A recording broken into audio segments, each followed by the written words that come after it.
दोस्तों, सबसे पहले तो वीडियो को लाइक कर दे। लाइक करने का कोई चार्ज नहीं लगता। आज की वीडियो बहुत ही सुंदर है। पहले वीडियो को लाइक करें और खूबसूरत वीडियो का लाभ उठाएं। प्राचीन शास्त्रों के अनुसार घर पर पशु पक्षी आने से हमें महत्वपूर्ण संकेत मिलते हैं, जिन्हें कभी दुर्लक्ष्य नहीं करना चाहिए। आइए आपको इस प्राचीन कथा के माध्यम से बताने का प्रयास करते हैं कि घर पर पशु पक्षी आने से कौन से संकेत प्राप्त होते हैं। दोस्तों, एक समय की बात है, मध्य देश में एक अत्यंत शोभायमान नगरी थी। उस नगरी में एक गरीब बनिया रहता था। उस बनिया की एक पत्नी और 3 पुत्र थे। बनिया की पत्नी का नाम था सुकन्या। सुकन्या एक पतिव्रता नारी थी। वह केवल अपने ही पति से एकनिष्ठ रहती थी। वह गृह कार्य में दक्ष तथा परिवार का अच्छे से ख्याल रखती थी। किंतु बनिया की पत्नी कंजूस स्वभाव की थी। वह एक एक पैसे का हिसाब रखती थी। एक पैसा भी खर्च करते समय वह 100 बार सोचती थी। घर के अन्न का एक दाना भी वह खराब नहीं होने देती थी। घर को रोज स्वच्छ करना, घर के आंगन को साफ करके रंगोली बनाना, तुलसी को जल देना, तुलसी की नित्य पूजा करना, सूर्य को अर्घ्य देना, पूजा घर में देवी देवताओं की नित्य पूजा करना, संध्या उपासना करना, तुलसी के पास दीपक जलाना आदि प्रकार के सभी शास्त्रीय नियमों का पालन वह किया करती थी। सुकन्या कभी देर से नहीं जागती थी। हमेशा ब्रह्म मुहूर्त में जागकर स्नान आदि करके घर के काम करती रहती थी। यूं कहे तो सुकन्या एक अत्यंत गुणवान, चरित्रवान नारी थी। किंतु उसके अंदर एक ही कमी थी। वह यह थी कि सुकन्या बहुत ही ज्यादा कंजूस थी। वह अपने घर के अनाज का एक दाना भी कभी किसी को नहीं देती थी। उसके द्वार पर आए किसी भी याचक को, किसी भी भिखारी को एक पैसा तो क्या, अन्न का एक दाना भी नहीं देती थी, क्योंकि उसे लगता था कि दूसरों को अन्न देकर उसे बर्बाद नहीं करना चाहिए, ये भविष्य में काम आएगा। सुकन्या के घर की परिस्थिति गरीब अवश्य थी, किंतु उसका पति और वे दोनों ही काम करके परिवार का पेट पालने जितना अन्न जमा कर पाते थे। सुकन्या रोज सुबह अपने घर के सारे काम करके मां लक्ष्मी के मंदिर में जाकर उनकी पूजा करती थी, जिससे माता लक्ष्मी भी उस पर प्रसन्न थी। किंतु सुकन्या की गरीबी का कारण वह खुद थी। सुकन्या के कंजूस स्वभाव के कारण कई बार उसने अपनी ही किस्मत को ठोकर मार दी थी। दोस्तों, माता लक्ष्मी सुकन्या की भक्ति से अत्यंत प्रसन्न थी।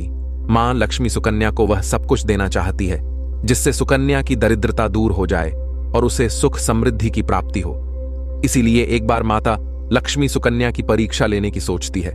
दोस्तों, सुकन्या का घर ऐसा था जहां पर ना कोई पशु आता था और ना ही कोई पक्षी, क्योंकि उसके घर पर पक्षियों को अन्न का एक कण भी नहीं मिलता था और ना ही पीने को पानी।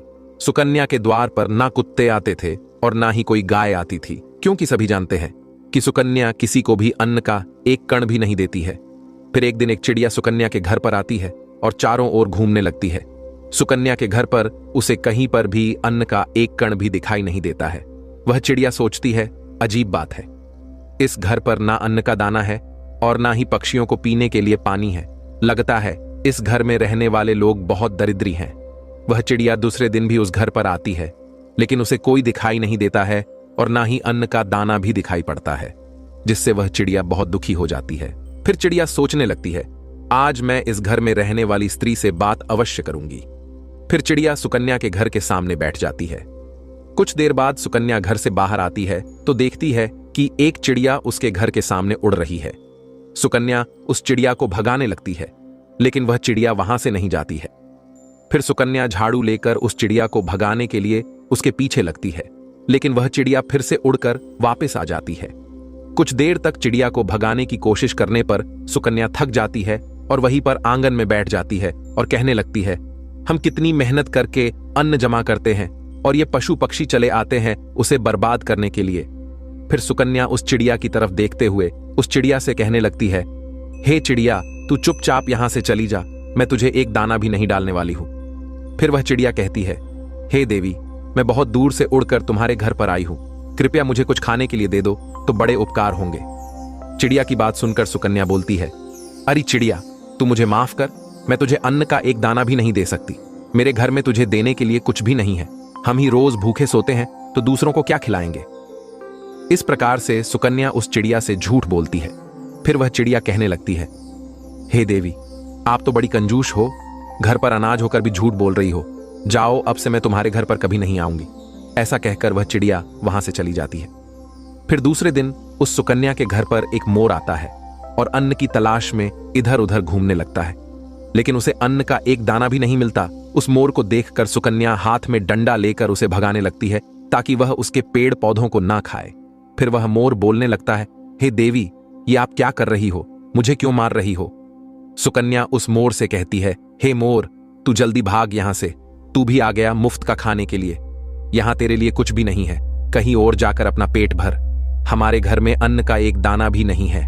इस प्रकार से सुकन्या मोर को भी झूठ बोलती है। फिर वह मोर कहता है, हे देवी, आप झूठ बोल रही हो। आपके घर में अनाज होकर भी आप थोड़ा सा अनाज मुझ भूखे प्राणी को नहीं दे रही हो। इससे आपको पाप लगेगा। सुकन्या कहती है, वाह रे मोर, तू तो बड़ा चालाक है। मुझे कैसे पाप लगेगा? मेरी मेहनत का अन्न मैं दूसरों को मुफ्त में क्यों बांटूं? मेरे बच्चे तो भूखे ही मर जाएंगे अगर मैं दूसरों को अनाज बांटती फिरूं तो। इसीलिए तू निकल यहां से। फिर मोर कहता है, हे देवी, तुम इतनी निर्दयी और निष्ठुर हो। अब से मैं तुम्हारे घर पर कभी नहीं आऊंगा। उसके बाद वह मोर एक पंख सुकन्या के घर के सामने गिराता है और उस स्थान से दुखी होकर चला जाता है। सुकन्या उस मोर के पंख को उठाकर बाहर फेंक देती है। उसके बाद एक गाय सुकन्या के द्वार पर आती है तो सुकन्या भी उसे डंडा दिखाकर भगाने लगती है। गौ माता कहती है, हे देवी, मैं कई दिनों से भूखी हूं, कुछ खाने को दो। लेकिन सुकन्या एक रोटी भी गाय को नहीं देती है। इस प्रकार से कुत्ता, बिल्ली, उल्लू, कौवा आदि पशु पक्षी उसके घर पर आते हैं और सुकन्या एक भी पशु पक्षी को अन्न नहीं देती है और सभी को भगा देती है।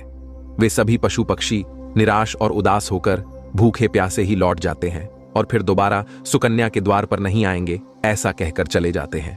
फिर एक दिन रात के समय एक चमगादड़ सुकन्या के घर की छत के एक कोने में आकर लटकने लगता है, जिस पर सुकन्या ध्यान भी नहीं देती है। वह चमगादड़ न कुछ मांगता है और न कुछ बोलता है, चुपचाप लटकता रहता है। फिर दूसरे दिन अचानक राजा के सिपाही सुकन्या के घर पर आते हैं और उसके पति को चोरी के इल्जाम में पकड़ के ले जाते हैं, जिससे सुकन्या बहुत दुखी हो जाती है और रोने लगती है। फिर सुकन्या मां लक्ष्मी के मंदिर में जाती है और मां के सामने बैठकर रोते हुए कहने लगती है, हे माता लक्ष्मी, मैंने ऐसा कौन सा पाप किया है जो मुझे ये दिन देखना पड़ा? मेरे पति निर्दोष है, लेकिन फिर भी उन्हें चोर समझकर राजा के सिपाही उठाकर लेकर गए हैं। हे मां, मेरी रक्षा करो। तब देवी लक्ष्मी उसके सामने प्रकट हो जाती है और कहती है, हे पुत्री, शोक मत करो। यह सब कुछ तुम्हारे ही कर्मों का फल है। मैंने तुम्हारी दरिद्रता दूर करने के लिए तुम्हारे घर पर पशु पक्षियों को भेजा था, किंतु तुमने उन्हें अपमानित करके घर से निकाल दिया। अन्न का एक दाना भी उन्हें नहीं डाला। इसी कारण से वे सभी पशु पक्षी निराश और दुखी होकर लौट गए। हे पुत्री, सबसे पहले तुम्हारे घर पर चिड़िया आई थी। चिड़िया का घर पर आना सुख समृद्धि का सूचक होता है। जिस घर में चिड़िया अपना घोंसला बना लेती है, उस घर में हमेशा आनंद और खुशहाली रहती है। घर का वातावरण सुखद रहता है। घर में यदि कहीं भी चिड़िया बीट कर देती हैं तो यह भी बहुत अच्छा संकेत होता है। चिड़िया बहुत ही सीधी साधी और डरपोक पक्षी होती है। वह जल्दी किसी के करीब नहीं जाती है। लेकिन यदि चिड़िया घर में बिना किसी डर के आने जाने लगें तो उस घर में धन संपत्ति का आगमन होता है। इसीलिए घर पर चिड़िया आए तो उसे दाना डालना चाहिए, उसे पानी पिलाना चाहिए। मैंने ही तुम्हारी दरिद्रता को दूर करने के लिए उस चिड़िया को तुम्हारे घर पर भेजा था, किंतु तुमने ऐसा नहीं किया। तुम्हारे घर पर आई लक्ष्मी को तुमने खुद ठोकर मारकर भगा दिया। फिर तुम्हारे घर पर मोर आया था, जिसे भी मैंने ही भेजा था। मोर एक अत्यंत पवित्र पक्षी है। यह देवी सरस्वती का वाहन है। मोर का घर पर आना शुभ संकेत होता है। इसके घर पर आने से मनुष्य को बुद्धि और ज्ञान की प्राप्ति होती है। उस घर में निवास करने वाले मनुष्यों का विकास होता है। किंतु तुम्हारे घर पर आए उस मोर को तुमने भोजन नहीं दिया और उसे भी अपने घर से भगा दिया। उस मोर ने तुम्हारे घर के सामने पंख भी गिराया था। मोर का पंख घर में रखने से भी घर की उन्नति होती है, किंतु तुमने उस पंख को भी उठाकर फेंक दिया। हे पुत्री, मैंने तुम्हारे भले के लिए ही मोर को भेजा था, किंतु तुमने उसे भी अपमानित कर दिया। मां लक्ष्मी कहती है, हे पुत्री, फिर मैंने तुम्हारे घर पर साक्षात कामधेनु गाय को भेजा था, जो तुम्हारी सभी मनोकामनाओं को पूर्ण करने के लिए ही आई थी, किंतु तूने उसे भी अपमानित करके बिना रोटी खिलाए ही घर से भगा दिया। तुमने अपने घर पर आई हुई साक्षात देवी कामधेनु को ही निकाल दिया। उसके बाद मैंने तुम्हारे घर पर कौवा भी भेजा था। हे पुत्री, कौवा जिस घर का पानी पीता है उस घर पर कभी विपत्ति नहीं आती, कभी संकट नहीं आते, किंतु तुमने कौवे को भी जल का पान नहीं कराया, उसे भी अपमानित करके भगा दिया। मां लक्ष्मी कहती हैं, हे पुत्री, इतना ही नहीं, मैंने मेरे वाहन उल्लू को भी तुम्हारे घर पर भेजा था। तुमने उसे भी अपने घर से निकाल दिया। वह उल्लू तुम्हारी दरिद्रता को दूर करने के लिए ही आया था, किंतु तुम्हारी कंजूसी के कारण वह भी उदास होकर लौट गया। फिर तुम्हारे घर पर कबूतर आया था। कबूतर पति पत्नी के संबंध मजबूत बनाता है। जिस घर पर कबूतर आता है उस घर में रहने वाले पति पत्नी को कभी वियोग का सामना नहीं करना पड़ता है, किंतु तुमने उस कबूतर को भी अपमानित करके भगा दिया, जिस कारण से तुम्हारे पति से वियोग हो गया है। हे पुत्री, तुमने तुम्हारे घर पर आए हुए सभी पशु पक्षियों को अपमानित करके घर से निकाल दिया। ये सभी शुभ पक्षी हैं। इन पक्षियों का घर पर आना बहुत शुभ होता है। जिस स्थान पर भी ये पक्षी आते हैं, घोंसला बनाते हैं, उस घर की कभी अधोगति नहीं होती है, उस घर का विकास होता है। जब चिड़िया घर पर आती है तो धन संपत्ति में वृद्धि होती है। घर में चिड़िया घोंसला बनाती है तो उस घर में मेरा स्थायी वास रहता है। उस घर में सदैव ही धन का आगमन होता रहता है। जिस घर के मुख्य द्वार पर रोज गाय आती है और जो स्त्री रोज गाय को पहली रोटी खिलाती है तो उस घर में कभी अन्न धान्य की कमी नहीं होती है। गाय को रोटी खिलाने वाली स्त्री की सभी मनोकामनाएं पूर्ण होती हैं। जिस घर पर कौवा आकर बैठता है और जलपान करता है तो उस घर पर कभी विपत्ति नहीं आती है। उस घर में रहने वाले लोगों पर कभी झूठे आरोप नहीं लगते हैं। उल्लू तो मेरा ही वाहन है, उसके घर पर आने से धन का आगमन होता है। हे पुत्री, ये सभी शुभ पशु एवं पक्षी है। इन्हें कभी धुतकारना नहीं चाहिए, इन्हें अन्न और जल देना चाहिए, किंतु तुमने ऐसा नहीं किया। लेकिन जब तुम्हारे घर पर चमगादड़ आकर बैठ गया तो तुमने उसे घर से नहीं भगाया।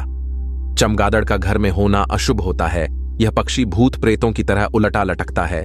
जिस घर में चमगादड़ आकर बैठता है उस घर पर विपत्ति और संकट आते हैं, धन की हानि होती है। इसी कारण से ही तुम्हारे पति को चोरी के झूठे आरोप में राजा के सिपाही लेकर गए हैं। मां लक्ष्मी कहने लगती है, हे पुत्री, मैंने कई बार तुम्हारी सहायता करने की कोशिश की। मैंने कई बार तुम्हारे घर में प्रवेश करने का प्रयत्न किया, किंतु तुमने हर बार मुझे घर से निकाल दिया। इसी कारण से तुम्हारे ऊपर विपत्ति आई है। मां लक्ष्मी की बात सुनकर सुकन्या को अपनी भूल समझ में आती है और वह मां लक्ष्मी से क्षमा मांगने लगती है और कहती है, हे मां लक्ष्मी, मुझसे बड़ी भूल हुई। अब से मैं द्वार पर आए कभी किसी प्राणी का अपमान नहीं करूंगी। फिर मां लक्ष्मी अंतर्ध्यान हो जाती है और सुकन्या लौटकर अपने घर पर चली आती है। घर पर आते ही सुकन्या सबसे पहले उस चमगादड़ को घर से निकाल देती है और अपने घर के आंगन में पशु पक्षियों के लिए जल और दाना रख देती है। फिर अगले ही दिन उसके द्वार पर वह चिड़िया आती है। सुकन्या बड़े ही प्रेम से उस चिड़िया का स्वागत करती है, उसे अन्न खिलाती है। फिर गौ माता आती है तो सुकन्या एक रोटी निकालकर गौ माता को खिला देती है। फिर मोर आता है तो सुकन्या उसे भी अन्न खिलाती है। इस प्रकार से अनेक पशु पक्षी सुकन्या के द्वार पर आते हैं और भोजन से संतुष्ट होकर लौट जाते हैं। फिर अगले ही दिन सुकन्या का पति घोड़े पर बैठकर घर पर आता है। उसके हाथ में एक बड़ी सी गठड़ी होती है। सुकन्या अपने पति को देखकर बहुत प्रसन्न होती है और पैर छूकर उनका आशीर्वाद लेती है और पूछने लगती है, हे प्राणनाथ, इस गठड़ी में क्या है? तो उसका पति बोलता है, राजा ने गलती से मुझे चोर समझकर पकड़ लिया था, किंतु जब राजा को पता चला कि मैंने चोरी नहीं की तो उन्हें बहुत पछतावा हुआ और उन्होंने मुझसे क्षमा मांगकर बहुत सारा धन और यह घोड़ा देकर मुझे विदा किया। इस चमत्कार को देखकर सुकन्या बहुत प्रसन्न हो जाती है और मां लक्ष्मी का अनेक बार धन्यवाद करने लगती है। तो दोस्तों, इस प्रकार से हमारे घर पर आने वाले पशु पक्षियों से हमें शुभ और अशुभ संकेत मिलते हैं, जिसे हमें कभी दुर्लक्ष्य नहीं करना चाहिए। नित्य अपने घर के आंगन में पशु पक्षियों के लिए दाना और पानी जरूर रखें। मां लक्ष्मी की कृपा आपको निश्चित ही प्राप्त होगी। और हां दोस्तों, कई लोग छिपकली को देखकर डर जाते हैं और उसे तुरंत ही घर से भगा देने का प्रयास करते हैं। कुछ लोग तो बिना जाने ही क्रोध में आकर छिपकली को मार देते हैं। लेकिन शायद आप नहीं जानते कि छिपकली का घर में आना बहुत ही शुभ संकेत होता है। छिपकली का संबंध धन की देवी लक्ष्मी से होता है। अगर आपके घर पर छिपकली आती है तो उसे मारना नहीं चाहिए। अगर छिपकली तुलसी के पौधे के पास दिखाई पड़ती है तो यह शुभ संकेत होता है, मां लक्ष्मी आप पर प्रसन्न है। अगर आपके घर के मंदिर में छिपकली प्रवेश करती है तो यह संकेत है कि मां लक्ष्मी ने आपके घर में प्रवेश किया है। इसीलिए घर में छिपकली का आना अशुभ संकेत नहीं बल्कि शुभ संकेत ही माना गया है। तो दोस्तों, उम्मीद है आपको यह कथा पसंद आई होगी। कथा कैसी लगी कमेंट करके जरूर बताएं। जानकारी अच्छी लगी तो वीडियो को लाइक जरूर करें और कमेंट में जय मां लक्ष्मी जरूर लिख देना।